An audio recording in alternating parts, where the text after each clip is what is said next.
ನಿಮ್ ಮಗುಗೆ ಪದೇ ಪದೇ ಬಿಕ್ಕಳಿಕೆ ಬರ್ತಿದ್ಯಾ? ಇದ್ರ ಬಗ್ಗೆ ತಿಳ್ಕೊಳಕ್ಕೆ ಇರಲಿಲ್ಲ, ಕೊನೆ ತನಕ ನೋಡಿ. ಮೊದಲು ಕೆಲವು ತಿಂಗಳಲ್ಲಿ ಮಕ್ಕಳಿಗೆ ಬಿಕ್ಕಳಿಕೆ ಬರೋದು ವೆರಿ ಕಾಮನ್. ಇದಕ್ಕೆ ಏನ್ ಕಾರಣ ಇರ್ಬೋದು? ಡಯಾಫ್ರಮ್ ಅನ್ನೋ ಒಂದು ಮಸಲ್ ಇರುತ್ತೆ, ಅದು ಸಡನ್ ಆಗಿ ಕಾಂಟ್ರಾಕ್ಟ್ ಆದಾಗ ಬಿಕ್ಕಳಿಕೆ ಬರುತ್ತೆ.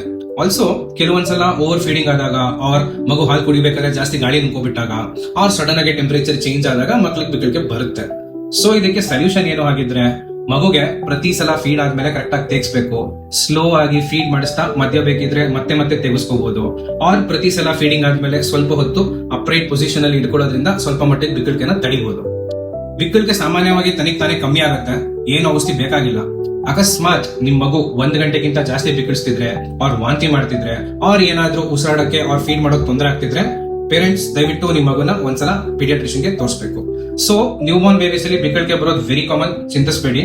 Just relax, your baby is growing healthy. Thank you.